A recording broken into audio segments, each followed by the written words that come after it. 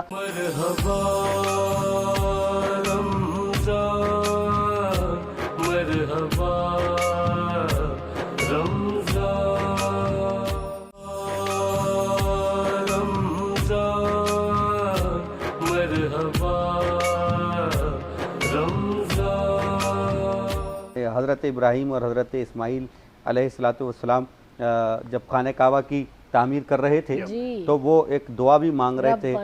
بالکل جی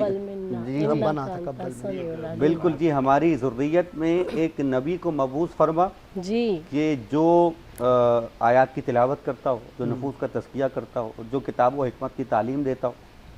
اور بڑی خوبصورت بات آقا تعالی خانی نے لکھی، انہوں نے لکھا کہ خانہ کعبہ کی دیواریں بلند کرتے وقت حضرت ابراہیم و اسماعیل کی یہ دعا یہ بتا رہی ہے کہ اگر وہ نبی نہ آیا تو تعمیر کعبہ کا مقصد پورا نہیں ہوگا. جو بات آپ نے کہی جناب والا، اور اسی بات کو میرے والد مرحوم پروفیسر سردار نقوی صاحب نے یوں لکھا کہ ان سے کٹ جائے تو کعبہ بھی صنم خانہ ہے. کیا بات ہے، واہ! ان سے کٹ جائے تو کعبہ بھی صنم خانہ ہے، علم پھر علم کہاں جہل کا فسانہ ہے. تو جو آل محمد سے جڑتے وہی علم ہے. اچھا، تو سرکار کا آبائی وطن مکہ. بے شک. اب یہاں ایک بات میں تھوڑی سی تشنگی رہنے دینا چاہتا کہ قرآن کریم کہتا ہے کہ اذ یرفع ابراہیم القواعد من البیت، ٹھیک ہے، ربنا تقبل منا انک انت السمیع العلیم. واہ واہ واہ واہ. کہ جب ابراہیم علیہ السلام خانہ کعبہ کی دیواروں کو استوار کر رہے تھے، بنیادیں پہلے تھی آدم علیہ السلام سے، لیکن وہ مٹ گئی تھی، تو اب اس کو ابراہیم علیہ السلام نے دوبارہ تعمیر کیا، اور جس پتھر پر کھڑے ہو کر تعمیر کیا وہ پتھر آپ کے پاؤں کے نیچے بالکل موم کی طرح ہو گیا، کیا آپ کے قدموں کے نشان اس پر آ گئے. جی، اور وہ آج بھی خانہ کعبہ میں موجود ہے، وہ پتھر مقام ابراہیم. اسی لیے قرآن کریم نے کہا کہ واتخذوا من مقام ابراہیم مصلی، کہ ابراہیم علیہ السلام کے کھڑے رہنے کی جگہ کو جو ہے سجدہ گاہ بنا لو. سبحان اللہ. کہ ان کے قدموں پہ سجدہ کرو. واہ واہ واہ واہ کہ انہوں نے اتنی عظیم تعمیر جو ہے تمہارے لیے یہاں کر کے چھوڑی ہے. اور اسماعیل علیہ السلام جو ہے، یعنی اس پتھر کا کمال یہ تھا کہ اسماعیل علیہ السلام چھوٹے تھے، وہ تو فلما بلغ معہ السعی قال یا بنی انی اری فی المنام انی اذبحک، جب وہ کام کاج کے لائق ہو گئے، باپ کا ہاتھ بٹانے لگے، تو جو ہے وہ اللہ تعالیٰ نے وہ جو ان سے قربانی مانگی جس کا ذکر ابھی جو ہے وہ قبلہ زید صاحب نے فرمایا، عدنان زید صاحب نے. تو وہ پتھر جو ہے اس کا کمال یہ تھا کہ وہ ایک کرین کا کام کر رہا تھا. ارے نیچے آتے تھے تو اسماعیل علیہ السلام سے گارا اور پتھر لیتے تھے، اور وہ پتھر پھر اوپر ہو جاتا تھا. خانہ کعبہ کی دیوار کتنی بلند ہے، اس بلندی تک جو ہے وہ پھر بلند ہو جاتا تھا، پھر نیچے آ جاتا تھا، پھر اوپر چلا جاتا تھا. تو یہ وہ مقام تھا کہ آج مقام ابراہیم وہ محفوظ ہے وہاں. اور مقام ابراہیم کے لیے قرآن کریم کہتا ہے کہ واتخذوا من مقام ابراہیم مصلی. سبحان اللہ سبحان اللہ. یہاں پر دعاؤں کی جہاں تک بات آ رہی ہے، جو آپ کا سوال ہے کہ قرآن میں بار بار مختلف مواقع پر دعا کا ذکر ہے، جس طرح بھی آپ نے دعا کا ذکر کیا. اور اگر ہمیں قرآن کو سمجھنا ہے تو ہمیں وارثان قرآن کو سمجھنا ہوگا، ہمیں محمد و آل محمد علیہ السلام کو سمجھنا ہوگا. تو جہاں تک دعا کی بات آ گئی، حضرت موسیٰ کی دعا ہے، حضرت ابراہیم کی دعا ہے. تو امام رضا ارشاد فرماتے ہیں، حضرت امام رضا علیہ السلام ارشاد فرماتے ہیں کہ انبیاء کا ہتھیار استعمال کرو. تو کسی نے پوچھا امام رضا سے کہ مولا انبیاء کا ہتھیار کیا ہے؟ تو مولا نے جواب دیا کہ انبیاء کا ہتھیار کوئی تلوار نہیں ہے، انبیاء کا ہتھیار کوئی بندوق نہیں ہے، بلکہ انبیاء کا ہتھیار وہ ہیں کہ جو دعا کی صورت میں ہیں اور قرآن مجید میں موجود ہیں۔ واہ واہ واہ واہ، تو یہ وہی دعا ہیں کہ جو انسان کو اللہ تعالیٰ نے عبادت کا درجہ دیا، یعنی کہ دعا مانگنا، یعنی کہ جو آپ کا سوال ہے حضرت ابراہیم علیہ السلام سے حضرت اسماعیل علیہ السلام سے متعلق، تو دعا ہی انسان کی تقدیر کو بدل دیتی ہے۔ سبحان اللہ جی، بڑا، اور اس وقت بہت دعاؤں کی ضرورت ہے، اور چونکہ بات مکہ المکرمہ اور فتح مکہ کے حوالے سے، تو بالکل کوشش رہے گی کہ اسی عنوان پر زیادہ سے زیادہ گفتگو ہو جائے، اور درس آپ کی خدمت میں میں سوال پیش کرنا چاہوں گا کہ مکہ جو ہے سرکار کا آبائی وطن ہے، حضرت ابراہیم و اسماعیل کی یعنی ذریت سے آپ چلتے ہوئے یہاں تک آپ کا یہ شہر ہوا اور یہ آپ کا وطن ہوا۔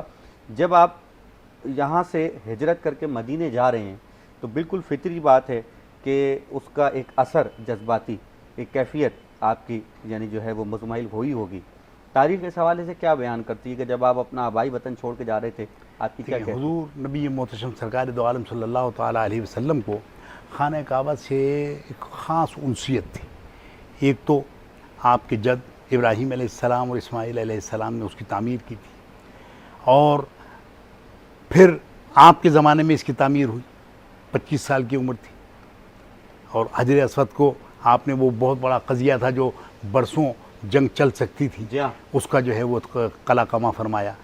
تو اب خانہ کعبہ میں جب آپ نماز پڑھتے تھے تو ایسا رخ اختیار کرتے تھے کہ خانہ کعبہ آپ کے سامنے ہو۔ واہ واہ۔ اب وہاں جب چھوڑ کر جا رہے تھے تو آپ کے علم میں تھا کہ اب ہجرت کا حکم آنے والا ہے، واہ، اور آج ہی رات آنے والا ہے۔ تو خانہ کعبہ کی اس زمانے میں دروازے بند ہو جاتے تھے، اچھا، اور کلید جو تھی وہ یعنی خانہ کعبہ کی چابی وہ تھی حضرت طلحہ کے پاس، ٹھیک ہے، تو عثمان بن طلحہ، تو وہ وہاں خانہ کعبہ کی تو کلید بردار تھے اور مشرک تھے۔ ٹھیک ہے، اب حضور نبی اکرم صلی اللہ علیہ وسلم اس کے پاس آئے، کہنے لگے دیکھو مجھے 2 رکعت نفل پڑھنی،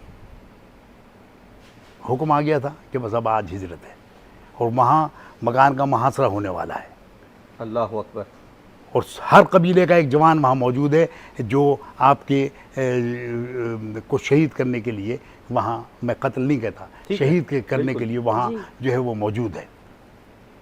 اور حضور اس سے کہہ رہے ہیں کہ بھئی اس نے بڑی درستگی کے ساتھ آپ کو جو ہے وہ کر دیا۔ دوبارہ آپ نے پھر ارشاد فرمایا، پھر اس نے جو ہے وہ اسی طریقے کا رویہ اختیار کیا۔ تیسری مرتبہ جو ہے اس نے بہت ہی زیادہ درستگی کے ساتھ آپ کو نعوذ باللہ دھکا دے کر کہہ دیا کہ میں نے کہا تم کو منع کر دیا کہ نہیں پڑھ سکتے نماز۔ اب آپ آخری سب وہ ہے رات بڑی دل برداشتہ ہو کر آ گئے، اور اس کے بعد اپنے گھر پر تشریف لائے، وہاں آپ آرام کے لیے لیٹے۔